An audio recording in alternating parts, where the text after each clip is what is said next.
Magic story TV. ठंड में 5 अनाथ बहनों का घास घर और हीटर। दीदी दीदी बहुत हो गई है, हम कैसे रहेंगे? कोई तो क्या ढूंढ लो आप। हाँ दीदी, बिना घर की ठंड में ऐसे हम कैसे रहेंगे? पता नहीं कि भगवान जी ने हमें क्यों अनाथ बना दिया। मुझे अभी तक कोई रहने की जगह नहीं मिली, क्या करूं? अरे वो देखो पाइप, हम कुछ देर के लिए वहाँ ठहर जाते हैं, इससे हमें ठंड भी नहीं लगेगी। ये कहकर पांचों अनाथ बहनें उस पाइप में जाकर आसरा ले लेती हैं। बहुत ठंड लग रही है और भूख भी लग रही है, कहीं से खाना तो लाइए। इतनी ठंड में कहाँ से खाना लाऊं मैं? थोड़ा सा इंतजार कर लो, खाना ढूंढती हूँ। पांचों बहनें ठंड में ठिठुर रही थी। बड़ी बहन निशा खाने का इंतजाम करने पाइप से बाहर निकल ढूंढती है, मगर उसे कुछ भी नहीं मिलता है। तब भूख से पांचों बहनें पाइप में सो जाती हैं। अगले दिन खाने के लिए वो जंगल में भटकती हैं, जहाँ उन्हें सेब और अंगूर का पेड़ दिख जाता है और वो उसे तोड़ कर खाते हैं। अब जाकर दीदी कुछ पेट में गया है। हाँ दीदी, आप भी खा लो, बहुत सारे अंगूर है यहाँ पर तो। हाँ, मैं खा रही हूँ, तुम भी खा लो, लेकिन ठंड बहुत लग रही है, ज्यादा खाने से ठंड भी लग सकती है, क्योंकि ये ठंडा पल है, ऊपर से हमारे पास घर भी नहीं है। हाँ दीदी, ऐसी ठंड में हम बिना घर के कैसे रहेंगे? आप हमारा घर बना देना। घर बनाना इतना आसान थोड़ी है अनुजा। आखिर पांचों बहनें इतनी ठंड में बेघर कैसे हो गई थी और क्यों खाने का इंतजाम भी उन्हें अपने आप करना पड़ रहा था? पूरी बात क्या है, ये जानने के लिए हमें कहानी में कुछ समय पीछे जाना होगा, जहाँ पांचों बहनें अपने माता पिता के साथ बहुत ज्यादा खुश रहती थी। लेकिन उनके माता पिता पर इतना कर्ज था, जिसके कारण वो दोनों घर में फांसी लगाकर आत्महत्या कर लेते हैं। ये बात बच्चे सहन नहीं कर पाते। ये मैं क्या सुन रहा हूँ? एक तो तुम लोगों के माँ बाप ने मेरे किराया नहीं दिया, ऊपर से घर चलाने के लिए अलग पैसे मांगे थे, वो भी नहीं दिया। अब तुम बच्चों को मैं अपने घर में रखूं? क्यों रखूं? चलो निकलो यहाँ से। Like, subscribe and share.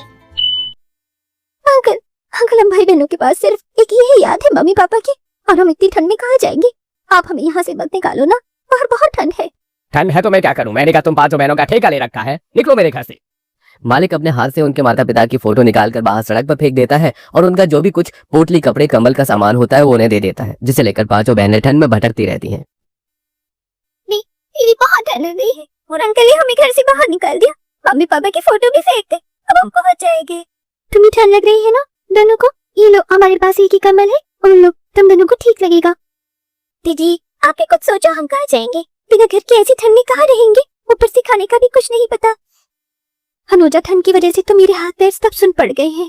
पांचों बहनें ठंड में भटकती हुई चलती हैं कि उन्हें एक पाइप दिखाई देता है, जहां वो रात भर के लिए भूखे ठहर जाते हैं। खाने का कोई इंतजाम नहीं होता। अगले दिन वो ठंड से बचकर नहीं बैठे थे कि 2 कुत्ते आकर भौंकने लगते हैं और पांचों बहनें वहां से जंगल की तरफ आ जाती हैं, जहां उन्हें कुछ खाने के लिए फल मिल जाते हैं, तो उन्हें खाकर अपना गुजर बसर कर लेती हैं। पर अब जंगल में ठंडी हवाएं ऐसे चल रही थी जैसे पांचों बहन सर सर सर सर कांपने लगती हैं। ऐसे नहीं रह पाऊंगी, मुझे बहुत ठंड लग रही है, अगर घर नहीं मिला तो मर जाऊंगी। कुछ भी मत बोला कर, वैसे भी हमारे मम्मी पापा हमें छोड़कर जा चुके हैं। दीदी वो देखो, इतनी ठंड में भी एक छोटी चिड़िया अपने बच्चों के लिए कैसे घोंसला बना रही है। क्यों ना हम भी तिनका इकट्ठा करके घर बना लेते हैं। हाँ सीटी, बिल्कुल ठीक कहा, जब ये बेजुबान पक्षी इतना काम कर सकते हैं तो हम क्यों नहीं? चलो हम तैयार कर लेते हैं। तभी झाड़ी घास कुछ लकड़ी और पत्तों को इकट्ठा करके पांचों बहनें रहने के लिए एक घर बना लेती हैं, जिसे बनाने में उन्हें काफी ज्यादा समय लग जाता है। और घास का घर बन जाने पर छोटी बहन ताली बजाती है। हाँ दीदी, आखिर आपने घास का घर बना ही दिया, चलो हम अंदर आराम करेंगे। हाँ ठीक है, इससे पहले मैं हरी हरी घास बिछा देती हूँ, जिससे तुम लोगों को जमीन ठंडी नहीं लगेगी और हम एक ही कमरे में सो जाएंगे। फिर निशा अनुजा हरी घास को सूखी घास के साथ जमीन पर फैला देती है, जिसके बाद वो आराम से उस पर लेट कर एक कंबल ओढ़कर सो जाती है। लेकिन उन्हें तब भी ठंड लगती है, जिससे नींद नहीं आती है। दीदी ठंड के मारे नींद नहीं आ रही, काश हमारे पास रजाई होती या फिर मोटा कंबल। मैंने जंगल में कुछ ऐसे पेड़ देखे थे जिनके बहुत बड़े मोटे मोटे पत्ते थे, मैं उन्हें लेकर आती हूँ। ये कहकर निशा मोटे बड़े बड़े जंगल के पत्ते लेकर आती है, जिन्हें वो किसी तरह दौड़कर उसे कंबल के ऊपर लगा देती है और कंबल मोटा हो जाने से वो सब लोग आराम से चैन की नींद सोते हैं। अगले कुछ दिनों तक जंगल में मिले कुछ फलों से ही गुजारा करते हैं और जो सब्जी मिलती है उसे बड़ी बहन निशा किसी तरह सूखे पत्ते और लकड़ी जलाकर भूनकर खा लेते हैं। और एक दिन लाइक, सब्सक्राइब एंड शेयर। दीदी क्या हम जिंदगी भर ऐसे ही घास के घर में रहेंगे? हमें तो अच्छा अच्छा खाना खाने को भी नहीं मिलता। हाँ दीदी, आज मम्मी पापा होते तो वो हमारे लिए हीटर भी ले आते। चिंता मत करो, मैं तुम्हारे लिए हीटर का इंतजाम करती हूँ, क्योंकि अब ठंड बढ़ती जा रही है। लेकिन शायद मुझे कोई काम ढूंढना होगा, क्योंकि इससे तो हमारा गुजारा नहीं होगा। बहुत सारी चीज हमारे पास नहीं है।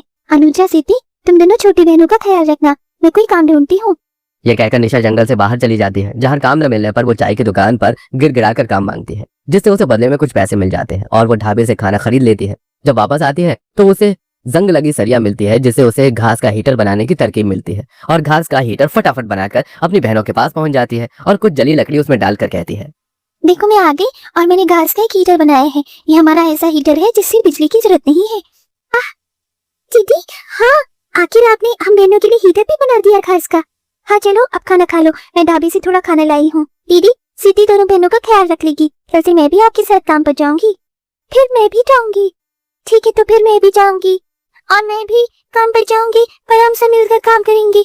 मैं क्यों यहाँ पर अकेली रहूं? अरे तुम सब ठंड में परेशान हो जाओगे, और वैसे भी मैं तुम्हारी बड़ी बहन हूँ, तुम्हें मेरी बात माननी होगी। फिर पांचों अनाथ बहनें खाना खाकर अपने घास के घर में सो जाती हैं। अगले दिन निशा काम करने के लिए निकलती है तो पीछे पीछे चारों बहन भी छुप कर जाती हैं। निशा चाय बेचती है और सिग्नल पर लोगों की गाड़ी साफ करके पैसे मांगती है। ये देख चारों बहन भी यही काम करने का फैसला करती हैं। दीदी निशा दीदी यही चाय की टपरी पर काम कर रही है, तो हम भी सिग्नल पर गाड़ी साफ करके पैसे कमा लेते हैं ना, ये भी तो काम है। मैं भी करूंगी दीदी, ध्यान से करूंगी, आप चिंता मत करो। चारों बहनें सिग्नल पर गाड़ी साफ करने का काम करती हैं। एक पति पत्नी आश्रम से निराश होकर घर लौट रहे थे, तभी सिग्नल पर यशोदा कहती है, युवराज मैं परेशान हो चुकी हूँ अपनी जिंदगी से। भगवान मेरे साथ क्या नाइंसाफी कर रही है, ना तो हमें संतान का सुख दिया। मुझे तो कुछ समझ नहीं आ रहा है यशोदा, भगवान आखिर चाहते क्या है?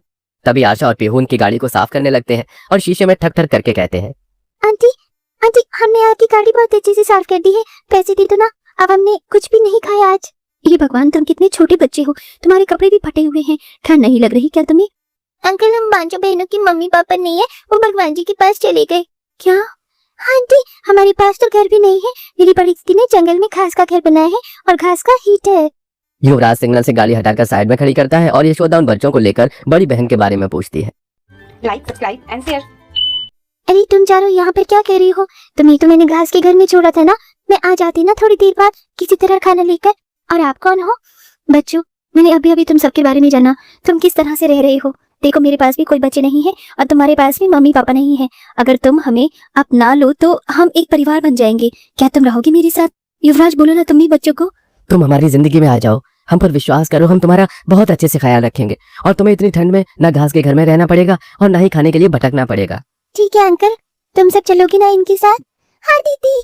इस तरह पांचों अनाथ बहनों को युवराज और यशोदा के जरिए एक नई माता पिता मिल जाते हैं और वो पांचों अनाथ बहनों को अपने घर ले जाकर उन्हें अच्छे अच्छे कपड़े देती हैं, उनका कमरा दिखाती हैं, खिलौने देती हैं, जहां वो अच्छा अच्छा खाना खाकर अपने नए माता पिता के साथ खुशी खुशी रहने लगते। Please like, share and subscribe. Thank you.